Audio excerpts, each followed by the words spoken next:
Hello everyone and welcome to a full job breakdown that we recently completed in Hornchurch.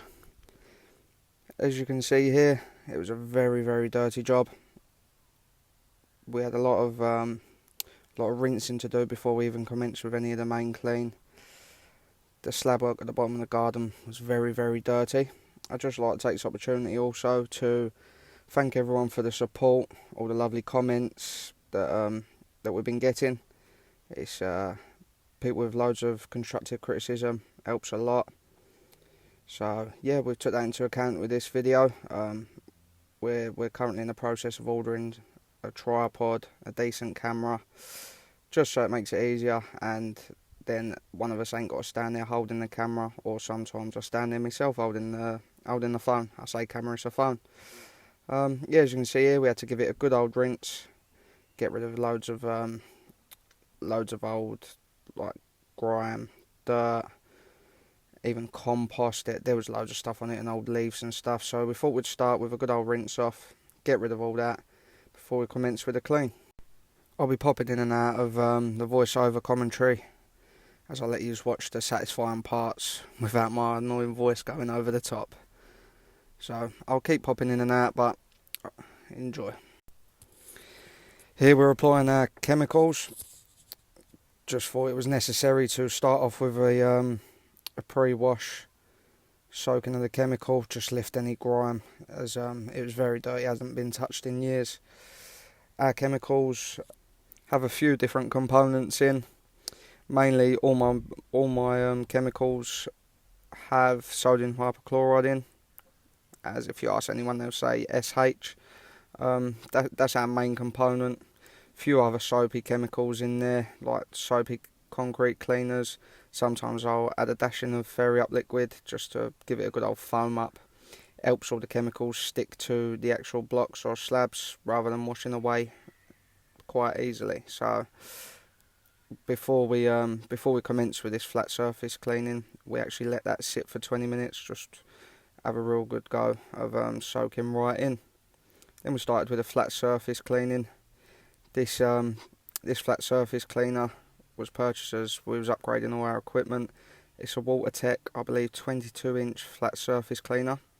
All of our equipment that you see in the videos, the X-Jet, which we apply our chemicals with, the flat surface cleaner, and our WaterTech Honda pressure cleaner, it's applied by Rutland pumps. Found that they're very easy to deal with, no drama at all. We paid straight away within, I think, 5 days, because I had a few extras added on, like the hose reel and stuff. Took about 5 days to come on a pallet system, straight to my door. So it was very good to deal with. Definitely recommend. I'll let you watch the video for a little while before commenting any more.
found with this lower patio area, it was just really tough to get all the grime up, all the grime from between the gaps. There was literally no pointing at all left in there, as it mustn't have been touched in years, or it just got slabbed without any pointing. So, and the drainage wasn't the best down the bottom, so it was a real struggle for the flat surface cleaner to work its magic. Here you can see there, it's got up pretty much a lot of the grime, but not as much as we'd like. So I'm just giving you a quick little walk through, just so you can see what the flat surface cleaner's done so far, as well as the chemicals. In a second you'll see a nice rinse off, just really see the results of what we've done so far.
Here we commence with trimming up all the edges, any imperfections like a little bit of black spotting that was on the slabs, we just trimmed up. As you can see there, we went round the edges. Here's a nice satisfying part. We didn't touch the steps of the flat surface cleaner, it was just too big for it, and didn't want to damage the flat surface cleaner, so we decided to tackle that with the turbo nozzle. Really satisfying part here. I'll let you just watch this through.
As you can see here, we actually managed to get up a fair bit with the turbo nozzle. There was a lot of lichen black spotting through them slabs, so we tackled them with the turbo nozzle, as they was quite tough. As you can see, we just weren't happy with the results on the bottom patio area, so we decided to give that a good go over with the turbo nozzle, get right in between the gaps and stuff. And as you can see here, it's completely transformed the whole job, especially the bottom patio, as that was very dirty. As you can see here, we give you a nice walk through, see the pathway there and the top patio area. It's a complete transformation. We we also had some after pictures just after this clip, as you can see from you'll be able to see all the major results. Thank you very much for all your support on these videos. I hope you like this one. Stay tuned for more full job breakdowns. Take care everyone, and enjoy the rest of your day.